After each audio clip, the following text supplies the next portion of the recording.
Hello all, welcome to my channel. आपण आज practice set 41 solve करणार आहोत. प्रॅक्टिस सेट 40पर्यंत मी सगळे जे व्हिडिओज आहेत ते प्लेलिस्टमध्ये टाकलेले आहेत स्टँडर्ड 7च्या, तिथे तुम्ही बघू शकता. चला फर्स्ट क्वेश्चन बघूयात. If the interest on 1700 rupees is 340 rupees for 2 years, the rate of interest must be. Rate of interest आपल्याला काढायचा आहे. आपण कुठला फॉर्म्युला वापरणार आहे? आधी जे दिलेलं आहे ते लिहून घेऊ. गिवन काय काय आहे? प्रिन्सिपल अमाऊंट दिलेली आहे. पी इज इक्वल टू किती आहे? 1700. त्याच्यानंतर इंटरेस्ट दिलेला आहे 340. आपल्याला फाईंड काय करायचं आहे? टी दिलेला आहे, टाईम 2 years. आपल्याला रेट ऑफ इंटरेस्ट फाईंड करायचं आहे. त्याच्यात आपला फॉर्म्युला काय आहे? Interest is equal to P into R into T upon 100. ठीक आहे. सो इथे येऊयात. 340 इज इक्वल टू पी किती आहे? 1700 इंटू आर आपल्याला माहिती आहे का? नाही, तो तसाच लिहून घेऊ. Into 2 divided by 100. सो हे 100 आता कुठे राहणार? इकडे मल्टिप्लिकेशनला जाईल आणि 1702 इथे कुठे येईल? डिव्हिजनला. आर फाईंड करायचं असेल तर. So R is equal to 340 into 100 divided by 1700 into 2. So बघा इथे 0 तर हे कट होतील दोन्ही. ठीक आहे. 17 340 ला जाईल. 17 1 17, 17 2 34, 17 0 0. आता खाली 2 आहे. 2 ने 20 ला डिवाइड होईल. 2 1 2, 2 10 20. म्हणजे काय आलंय answer? 10%. R is equal to किती आलाय? Therefore R is equal to 10%. तुमच्या इथला जो 4th ऑप्शन आहे तो मार्क करा तुमच्या बुकमध्ये. चला नेक्स्ट बघूयात. सेकंडमध्ये सांगितलंय if the interest on 3000 rupees is 600. म्हणजे तुम्हाला प्रिन्सिपल अमाऊंट माहिती आहे, इंटरेस्ट माहिती आहे. At a certain rate of a certain number of years. म्हणजे आपल्याला रेट पण माहीत नाही आहे, इयर पण माहीत नाही आहे. तर what would be interest be on 1500 rupees under the same condition. म्हणजे ही जर सेम कंडिशन असेल तर 1500वर किती इंटरेस्ट मिळेल ते आपल्याला फाईंड करायचं आहे. ठीक आहे. जे दिलं आहे ते लिहून घेऊ आता आधी. पी इज इक्वल टू किती आहे? 3000. आय इज इक्वल टू आहे 600. आर आपल्याला माहीत नाही आहे, टी आपल्याला माहीत नाही आहे. ठीक आहे. पण आपला फॉर्म्युला काय आहे? I is equal to P into R into T upon 100. So I इथे लिहून घ्या 600 इंटू पी किती आहे? 3000 is equal to 3000 into R T आपल्याला दोन्ही माहीत नाही, ते आहे तसे लिहून घ्या डिवायडेड बाय 100. सो इथे 2 2 0 आपण कट करूयात. म्हणजे काय येणार आहे? 600 इंटू 1 म्हणजे हा इथला राहिला 1 divided by 30 is equal to काय आहे? R into T. सो इथे पण एक 0 कट होईल. 3 1 3, 3 2 6, 3 0 0. म्हणजे आर इंटू टी आपल्याला किती मिळाला आहे? 20. ठीक आहे. तो हे असंच ठेवायचं आहे. हे आर इंटू 20 आहे, हे असंच ठेवायचं आहे. आणि मग आपल्याला पुढे विचारलं आहे की जर पी इज इक्वल टू 1500 असेल तर इंटरेस्ट किती मिळणार आहे? मग त्याचा आपल्याला इथे उपयोग होईल, कारण अंडर सेम कंडिशन सांगितलं आहे म्हणजे हे सेम घ्यायला लागणार आहे आपल्याला. आर इंटू टी सेम असणार आहे, रेट ऑफ इंटरेस्ट पण सेम असणार आहे आणि इयर पण सेम असणार आहे. ठीक आहे. सो इथे फॉर्म्युलामध्ये लिहून घेऊ आपण. I is equal to P into R into T divided by 100. आता इथे आय माहीत नाही आहे, so I is equal to काय येईल? इथे पी आपल्याला माहिती आहे 1500 आहे. आर इंटू टी किती आहे? आर इंटू टी आहे 20. इथे हवं तर 1 नंबर द्या आणि मग इथे लिहिताना फ्रॉम 1 म्हणजे तुमच्या लक्षात येईल. ठीक आहे. Divided by 100. परत हे 2 0 कट झाले. म्हणजे आय इज इक्वल टू किती राहिला? 15 इंटू 20 म्हणजेच किती? रुपीज 300. ठीक आहे. हे फायनल आन्सर आपल्याला मिळालं आहे. चला नेक्स्ट क्वेश्चन बघूयात. Javed deposited 12,000 rupees at 9% per annum in a bank for some years and withdrew his interest every year. At the end of the period, he had received altogether 17,400 rupees. So for how many years had he deposited his money? म्हणजे त्यांनी काही वर्षांकरता, आता इथे वर्ष दिलेले नाही आहे. ठीक आहे. काही वर्षांकरता त्यांनी 12,000 रुपये बँकेत टाकले. किती रेटवर टाकले? 9% पर annum. म्हणजेच किती? 100 रुपयाला 9 रुपये त्याला मिळणार आहे प्रत्येक ह्याचे 100 रुपयामागे. तर काही वर्षांनी त्याला जेव्हा परत काढले तेव्हा त्याला किती अमाऊंट मिळाली? 17,400. मग त्यांनी किती वर्ष ठेवले होते बँकेत पैसे ते आपल्याला फाइंड करायचं आहे. सो इथे आता जे दिलं आहे ते लिहून घेऊ आधी आपण. Here P is equal to आहे 12,000, रेट आहे 9%, टाईम आपल्याला फाइंड करायचा आहे आणि अमाऊंट इथे आपल्याला माहिती आहे किती आहे 17,400. मग अमाऊंटवरनं आपण इंटरेस्ट फाइंड करू शकतो की त्याला किती इंटरेस्ट मिळाला आहे. सो ते लिहून घेऊ. Now amount is equal to P plus I, हा फॉर्म्युला आपल्याला माहिती आहे. सो अमाऊंट किती आहे 17,400 plus is equal to 12,000 plus I. So I find करायला काय करायला लागेल, 17,400 मायनस 12,000 होईल. So 17,400 minus 12,000. So therefore I is equal to किती मिळतं आहे 5,400 रुपीज. ठीक आहे. इंटरेस्ट आपल्याला मिळाला की इतक्या वर्षात त्याला इंटरेस्ट एवढा मिळाला. मग आता आपण ह्याच्यावरनं टाइम फाइंड करू शकतो की त्याने किती वर्ष ठेवले होते बँकेत पैसे. हे लिहून घेऊ. Now I is equal to P into R into T upon 100. I माहिती आहे आपल्याला, तो लिहून घेऊ. 5,400 इज इक्वल टू पी किती आहे 12,000 इंटू आर आहे 9, टाईम आपल्याला माहीत नाही आहे, डिवायडेड बाय 100. सो हे 2 0 इथे कट झाले म्हणजे टी किती आला. Therefore time is equal to, आता हे दोन्ही 120 इंटू 9 इथे काय गेल्यावर काय होणार आहे डिव्हिजनला जाणार आहे. So T is equal to 5,400 divided by 120 into 9. So 9ने ह्याला डिवाइड होईल 5,400ला. 9 1 9, 9 6 54, 9 0 0, 9 0 0. सो इज इक्वल टू काय आलं 600 डिवायडेड बाय 120. इथे पण 0 कट झाला. 12 1 12, 12 5 60. सो इथे किती मिळालं आपल्याला T is equal to 5 years. So therefore T is equal to 5 years म्हणजे त्यांनी 5 वर्ष त्यांनी बँकेत पैसे ठेवले होते, त्याच्यानंतर त्याला एवढा इंटरेस्ट मिळाला. सो खाली फायनल आन्सर लिहून घ्या. आन्सरमध्ये Javed deposited his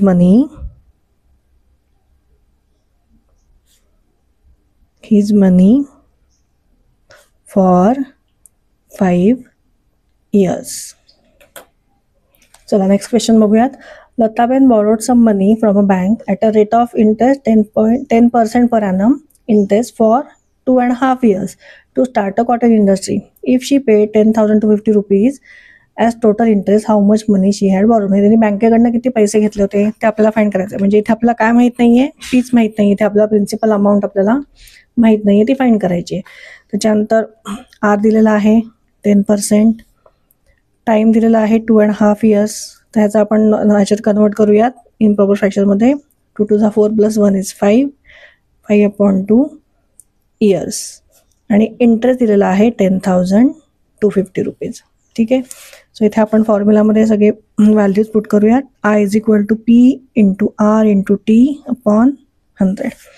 so I आहे 10,250 is equal to P into R आहे 10, टी आहे 5/2 डिवायडेड बाय 100. सो इथे 10 इंटू 5/2 आहे. सो 2ने याला डिवाइड होईल 10ला. 2 5 10, म्हणजे इथे काय मिळालं आपल्याला पी इंटू 25/100. सो इथे आता पी आपल्याला जर फाइंड करायचं तर 100 इथे कुठे जाणार आहे मल्टिप्लिकेशनला जाईल आणि 25 डिव्हिजनला येईल. किंवा ते करायच्या आधी आपण 25 तुम्हाला माहिती आहे 100ला डिवाइड होईल, डायरेक्ट डिवाइड करून घेऊयात. 25 1 25, 25 4 100.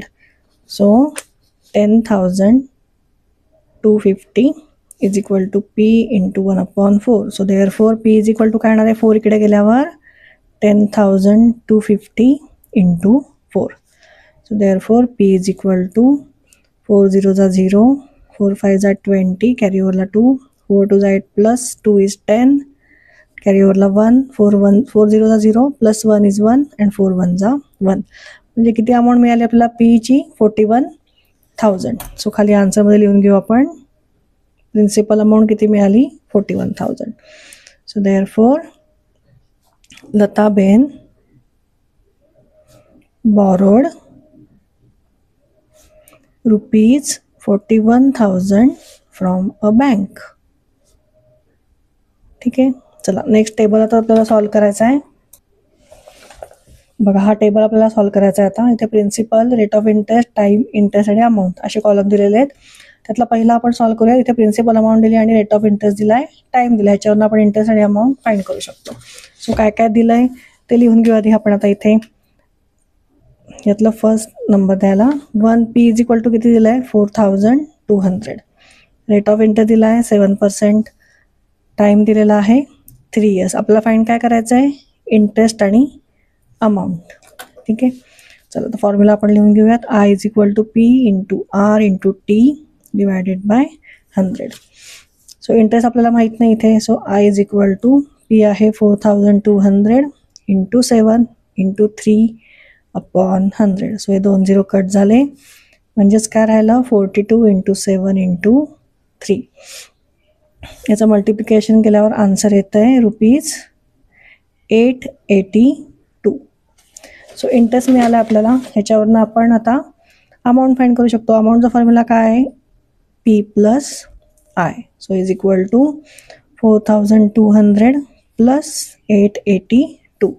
So is equal to 5082. हे अमाऊंट मिळते आपल्याला. सो इथे लिहून घेऊयात. I is equal to ₹882 and amount is equal to ₹5082.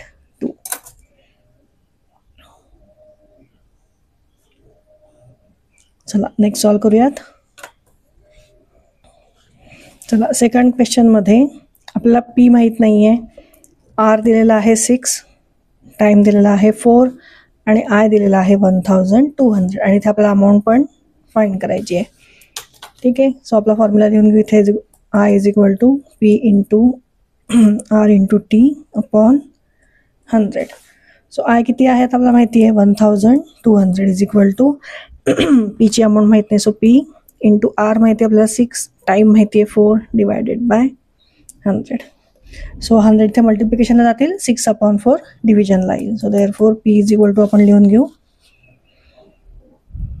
1200 into 100 divided by 6 into 4.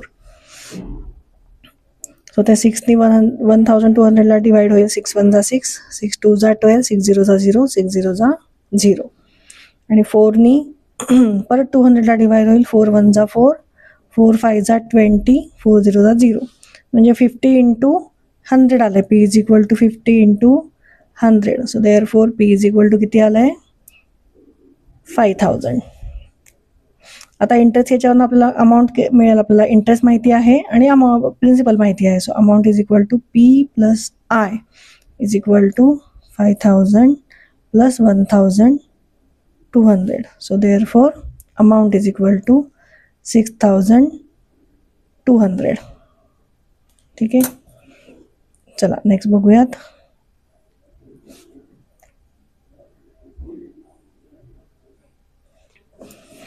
आता सेकंडमध्ये बघा काय काय दिलेलं आहे. सॉरी, थर्डमध्ये प्रिन्सिपल दिलेला आहे 8000, रेट दिलेला आहे 5% आणि इंटरेस्ट दिलेला आहे 800. आपल्याला फाइंड काय करायचं आहे, अमाऊंट आपल्याला फाइंड करायची आहे आणि टाईम फाइंड करायचा आहे. ठीक आहे, सेम फॉर्म्युला आपण यूज करणार आहे. I is equal to P into R into T divided by 100.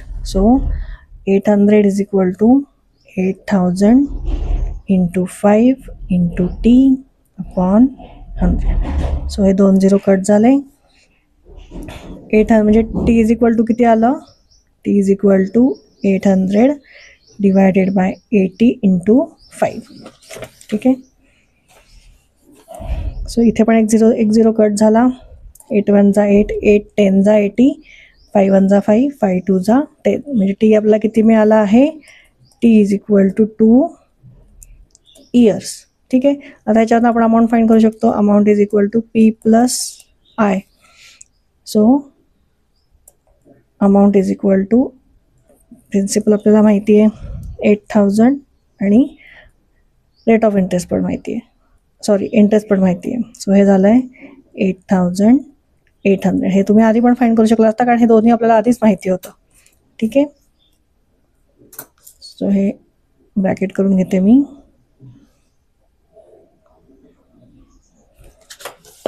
चला फोर्थ सोडवूयात. तर फोर्थमध्ये बघा रेट ऑफ इंटरेस्ट दिलेला आहे 5%. त्याच्यानंतर इंटरेस्ट दिलेला आहे 6,000 आणि अमाऊंट दिलेली आहे 18,000. ह्याच्यावर आपल्याला काय फाइंड करायचं आहे? प्रिन्सिपल अमाऊंट फाइंड करायची आपल्याला आणि टाइम फाइंड करायचा आहे. सो इथे लिहून घेऊ आधी आपण आता अमाऊंटवरनं आता आपण काय फाइंड करू शकतो? इथे प्रिन्सिपल अमाऊंट फाइंड करू शकतो. So therefore A is equal to P plus I. So amount किती आहे? 18,000 is equal to P plus 6,000. So therefore P is equal to 18,000 minus 6,000. So therefore principal किती मिळालं आपल्याला? 12,000. आता ह्याच्यावरून आपण इंटरेस्ट फाइंड करू शकतो. I is equal to P into R into T upon 100. So 6,000 is equal to 12,000 into R आपल्याला माहिती आहे 5, T माहीत नाही आहे, डिवायडेड बाय 100. सो हे 0 2 0 कट झालं आहे. म्हणजे T इज इक्वल टू काय आलं आहे? 6,000 डिवायडेड बाय 120 इंटू 5. सो हा अजून एक 0 इथे कट झाला. 12 1 जा 1, 12 5 जा 60, 12 0 जा 0, 5 1 जा 1, 5 10 जा 50. म्हणजे इथे T किती मिळाला आपल्याला? 10 years. So therefore T is equal to 10 years. चला, हे दोन्ही आपल्याला अमाऊंट मिळाली आणि टाइम पण मिळाला आहे. चला आता लास्ट वन सॉल्व करूयात. 5th इथे प्रिन्सिपल माहीत नाही आहे. रेट ऑफ इंटरेस्ट दिला 2.5%. टाइम दिलेला आहे 5 इयर्स आणि इंटरेस्ट दिलेला आहे 2,400. मग आता ह्याच्यावरून आपण आधी इंटरेस्ट दिलेला आहे, म्हणजे ह्याच्यावरून आपण प्रिन्सिपल अमाऊंट फाइंड करू शकतो, कारण आपल्याला रेट पण माहिती आहे आणि टाइम पण माहिती आहे. So I is equal to P into R into T upon 100. So 2,400 is equal to P into R किती आहे? 5 अपॉन 2 घेऊ शकतो आपण. R इज इक्वल टू 2 जा 4 plus 1 is 5. 5 upon 2 into time किती आहे? 5 डिवायडेड बाय 100. आता हे 2 डिव्हिजनला आहे, म्हणजे हे खाली येईल इथे 100 बरोबर. सो ते लिहून घेऊ आधी. 2,400 is equal to P into 5 5 जा 25 divided by 100 into 2. So 100 into 2 कुठे जाईल? इकडे जाईल. आणि P अपॉन 25 कुठे येईल? खाली येईल, जर P फाइंड करायचा असेल तर. So P is equal to 2,400 into 100 into 2 divided by 25. 25 1 जा 25, 25 4 जा 100. याला डिवाइड होऊ शकतं. आता ह्याचं मल्टिप्लिकेशन केलं की आपल्याला प्रिन्सिपल अमाऊंट मिळेल. त्याचं मल्टिप्लिकेशन 4 2 जा 8. 8ने याला मल्टिप्लाय केल्यावर काय येणार आहे बघा? 8 0 जा 0, 8 0 जा 0, 8 4 जा 32, कॅरी ओव्हर येणार आहे 3, आणि 8 2 जा 16 प्लस 3 इज 19. सो 19,200 आपला प्रिन्सिपल अमाऊंट मिळाली आहे. आता ह्याच्यावरून आपण अमाऊंट फाइंड करू शकतो. P plus I. So amount is equal to 19,200 plus 2,400. So is equal to 21,600 rupees. चला, इथे आपला प्रॅक्टिस सेट 41 आपला संपलेला आहे आणि आपला लेसनसुद्धा इथे संपलेला आहे, बँक अँड सिम्पल इंटरेस्ट. तुम्हाला काय अडलं असेल तर कमेंटमध्ये नक्की विचारा, आणि मला व्हिडिओ आवडला असेल तर नक्की लाईक आणि सबस्क्राईब करा. थँक्यू.